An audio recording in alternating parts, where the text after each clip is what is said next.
அனைவருக்கும் வணக்கம்.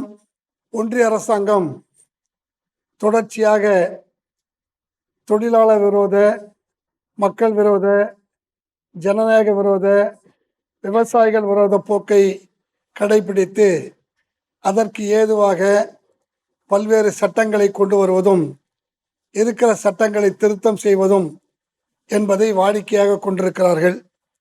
அந்த வகையில் ஏற்கனவே தொழிலாளர்கள் நீண்ட நெடுநாட்கள் போராடி பெற்ற சட்டங்களான 29 சட்டங்களை ஒருங்கிணைத்து 4 தொகுப்பு சட்டங்களாக வெளியிட்டிருக்கிறார்கள். அந்த 4 தொகுப்பு சட்டங்களில் ஏற்கனவே தொழிலாளர்கள் பெற்று வந்த உரிமைகளை பறிக்கிற முகத்தானும் அவர்கள் சொல்லுகிற போதே சொல்லுகிற விஷயம் ஈஸி டூயிங் பிஸ்னஸ், இலகுவாக வர்த்தகம் செய்வதற்கான ஏற்பாடாக இந்த பிரச்சனையை அணுகுவதாக சொல்லியிருக்கிறார்கள். தொழிற்சங்கங்கள் சட்டங்களில் நவீனமயமாக்குவது, நவீன காலத்திற்கு ஏற்ப திருத்தங்கள் செய்வதை எந்த நேரத்திலும் நாம் ஆட்சேபனை செய்வதோ எதிர்ப்பு செய்வதோ நம்முடைய நோக்கம் அல்ல. நாம் சொல்வதெல்லாம் இந்த சட்டங்கள் திருத்தம் செய்கிற போது தொழிலாளர்களின் நலன் உரிமைகள் பாதிக்கப்படாத வகையில் திருத்தங்கள் செய்யப்பட வேண்டும் என்றுதான் நாங்கள் தொடர்ச்சியாக வலியுறுத்துகிறோம்.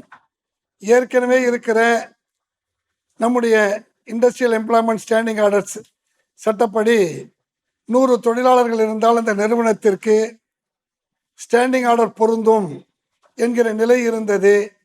இப்போது அதனை 300 தொழிலாளர்களாக இன்று மாற்றுகிற அந்த நிலை ஏற்பட்டால் தொழிலாளிக்கு பாதுகாப்பு அம்சங்கள் அல்லது தொழிலாளியின் மீது எடுக்கப்படுகிற ஒழுங்கு நடவடிக்கைகள் உள்ளிட்டவைகளை முறைப்படுத்துவதற்கு 300க்கும் மேற்பட்ட தொழிலாளர்கள் கொண்ட தொழிற்சாலைகள் இந்திய நாட்டில் சற்றேறக்குறைய 0.9% தான் இருப்பதாக நிறுவனங்களின் சார்பில் தெரிவிக்கக்கூடிய ஆண்டறிக்கையில் தெரிவிக்கப்பட்டிருக்கிறது. 85% தொழிலாளர்கள் 300க்கும் குறைவான தொழிலாளர்களை கொண்டு பணியாற்றுகிற தொழில் நிறுவனங்கள் தான் மிக அதிகமாக இருக்கக்கூடிய இந்த சூழலில் 50 தொழிலாளருக்கு மேல் இருந்தால் இந்த சட்டம் பொருந்தும் என்று சொன்னால் இந்த சட்டத்தை நாம் வரவேற்க கடமைப்பட்டிருக்கிறோம். அதே போன்று தொழிற்தகராறு சட்டத்தில் கதவடைப்பு அல்லது ஆலை மூடல் அல்லது லே ஆஃப் போன்ற பல்வேறு பிரச்சனைகளில் நாம் தொழில் தகராறு எழுப்புவதற்கு ஏதுவாக இப்போது இருக்கிற சட்டத்தின் அந்த வரம்பை 300 என்று மாற்றுவதன் மூலம் கதவடைப்பு செய்வதற்கு எந்த விதமான அரசின் அனுமதி தேவையில்லை, அல்லது ஆட்குறைப்பு செய்வதற்கு எந்த விதமான அரசின் அனுமதி தேவையில்லை என்று வந்தால் தொழிற்சாலைகள் எவ்வாறு இயங்கும், அங்கே தொழிலாளர் உரிமைகள் எவ்வாறு இருக்கும் என்பதை நாம் சற்று உற்று நோக்கினால் இந்த சட்டத்தினுடைய அபாயம் தெரியும். இந்த சட்டங்களை வலியுறுத்துங்கள் என்று வலியுறுத்துகிற தொழிற்சங்கங்களை முறைப்படுத்துகிற ஏற்பாடாக இந்த சட்ட தொகுப்பில் தொழிற்சங்கங்கள் தொடங்குவதற்கு 10% உறுப்பினர் தேவை.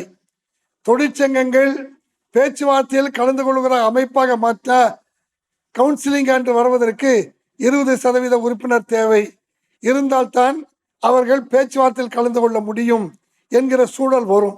அதை தாண்டி அங்கீகரிக்கப்பட்ட தொழிற்சங்கமாக வர வேண்டும் என்று சொன்னால் 51% தொழிலாளர் இருந்தால் என்கிற இடர்பாட்டோடு சொல்லுகிற போது எங்கள் சொல்றார்கள் 51% இன்வெஸ்டர் ரோல், வருகை பதிவேட்டில் இருக்கிறவர்களில் 51% என்று சொல்லுகிற போது இது வாக்கெடுப்பாக இருந்தாலும் பரவாயில்லை, சரிபார்ப்பு முறையில் தான் இதை செய்வோம் என்று சொன்னால் முதலாளிகளின் கை ஓங்கும்.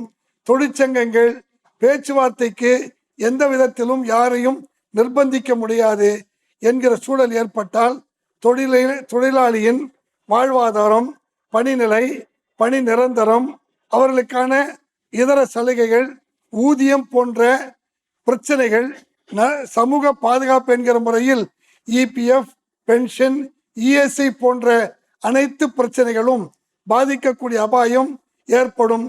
தொழிற்சங்கங்களுக்கான பார்கெனிங் பவர், கூட்டு பேரம் செய்கிற உரிமை என்பது மெல்ல தகர்க்கப்படும். கூட்டு பேரம் செய்கிற உரிமை தகர்க்கப்பட்டால் அது முதலாளிகளை வலுப்படுத்தும் என்கிற முறையில் இந்த சட்டம் பல்வேறு அபாயங்களை உள்ளடக்கியதாகவும், மேலும் மோடி அரசாங்கம் நம்முடைய பொதுத்துறை நிறுவன பங்குகளை விற்பது அல்லது பணமயமாக்கல் திட்டம் அல்லது தொழிலாளியை வஞ்சிக்கிற திட்டம் என்று வருகிற போது அனைத்தையும் தொழிலாளிக்கு எதிராக திருப்பக்கூடிய இந்த நடவடிக்கைகளை எதிர்த்து பிப்ரவரி 12ஆம் தேதி வேலை நிறுத்தத்தை நம்முடைய தோழர்கள் ஒன்றிணைந்து நாம் இந்த போராட்டத்தை வெற்றி பெற செய்வோம். அன்று நடைபெறுகிற மறியல் போராட்டத்தில் பங்களிப்பை செலுத்தி மறியலில் ஈடுபட்டு பெருமளவிலான தொழிலாளர்கள் கைதானோம் என்கிற அந்த வரலாற்றை படைப்போம். ஒன்றிய அரசுக்கு எதிரான நம்முடைய தொழிற்சங்க போராட்டத்தை தொடர்ந்து முன்னெடுப்போம். நன்றி, வணக்கம்.